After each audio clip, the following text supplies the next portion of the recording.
Bonjour Jean-Luc Léger. Bonjour. Bonjour et bonne année, puisque vous êtes le premier invité de la rédaction pour Merci. 2020. Et vous avez un vœu pour 2020, c'est celui de devenir maire d'Aubusson. Pourquoi un tel appétit pour cette ville ? Alors, comme souvent, quand il y a de grandes décisions à prendre dans le domaine de la politique, on est à la frontière entre une démarche collective et une démarche individuelle. Tout d'abord, une démarche individuelle parce que je suis né à Aubusson, j'y ai passé une partie de ma scolarité et ma vie a glissé progressivement ces dernières années à Aubusson parce que je suis devenu président de Creuse Grand Sud, dont le siège est à Aubusson. Et puis, c'est aussi quelque chose que nous avons pris collectivement comme décision, puisque des Aubussonnais, en particulier au mois de décembre, lorsque certaines candidatures ont été déclarées, sont venus me voir en me demandant de proposer un nouveau choix pour les Aubussonnais, parce que les choix qui étaient proposés à eux ne leur allaient pas. Et donc, ils sont venus chercher, je crois, quelqu'un qui a su fédérer à la tête de la communauté de communes. Voilà, je suis un homme de gauche, je ne me cache pas derrière mon petit doigt, mais j'ai fait la démonstration à la tête de Creuse Grand Sud que je pouvais travailler avec des hommes de gauche, avec des hommes de droite, avec des hommes et des femmes du centre, mais qui ont la même volonté de s'unir pour redresser alors une communauté de communes à partir de 2016 et je l'espère demain, la commune d'Aubusson. Michel Moine, le maire actuel, vous repartir pour un 4e mandat. Pour vous, c'est plus l'homme de la situation ? Alors, je me garderai bien de parler de mes adversaires. D'ailleurs, nous signerons avec mes colistiers une charte éthique qui vaudra pendant la campagne et qui vaudra après la campagne en cas de succès, je l'espère bien entendu. Donc, nous ne parlerons pas de nos adversaires. Ces choix sont les siens. Il me semble qu'effectivement, il faut tourner une page à Aubusson, mais il faut respecter la décision de chacun.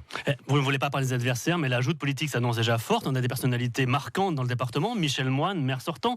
Jean Auclair, l'ex-député de la droite républicaine, qui est également dans la bataille. Vous serez face à des poids lourds de la politique en Creuse. Tout à fait, mais vous savez, rien ne me fait peur dans le domaine de la politique. Et puis le tout, c'est d'être motivé pour une démarche collective, pour un projet, pour une ville, et j'y suis prêt.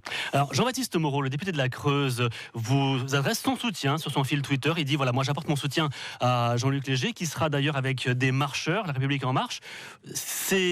Vous assumez ce soutien du représentant d'Emmanuel Macron dans le département ?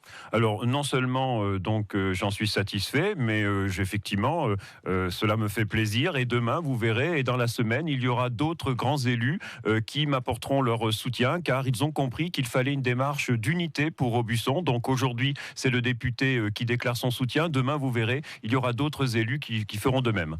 Jean-Luc Léger, président de la Com Creuse Grand Sud, vous voulez donc mener une liste d'ouverture pour Aubusson, ni droite ni gauche.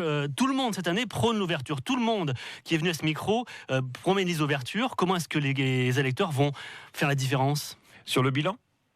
L'ouverture, je la pratique depuis 3 ans à la tête de la communauté de communes et elle fonctionne. Vous savez, en 2016, après la bourrasque qui a secoué Creuse Grand Sud, j'ai appris à connaître des personnes qui n'étaient pas effectivement de mon bord politique et avec qui depuis je travaille excellemment, avec qui nous nous entendons bien. Donc moi j'ai le bilan de l'ouverture. Je ne fais pas que la prêcher, je la pratique au jour le jour et je crois pouvoir dire, même si je suis pas le mieux placé peut-être pour le dire, mais je crois pouvoir dire que ça a bien permis de redresser la communauté de communes. Et c'est pour ça que je propose la même union sacrée en quelque sorte face à la situation d'Aubusson qui est une situation fragile, difficile et qui demande de l'apaisement. Les Aubussonnais sont meurtris par toutes les affaires qui ont secoué la chronique et encore dans la semaine dernière. Il faut apaiser le climat. Il faut bien sûr se donner des moyens, avoir une volonté, mais il faut apaiser. Arrêtons les affaires. Arrêtons des petites affaires qui défraient la chronique chaque semaine dans la presse. Alors rapidement, comment est-ce qu'on relance la ville ? Elle perd des habitants, elle est endettée. Qu'est-ce qu'on fait pour Aubusson aujourd'hui ? Alors surtout, on ne promet pas de faire des miracles. La situation financière, vous voyez, je suis venu ce matin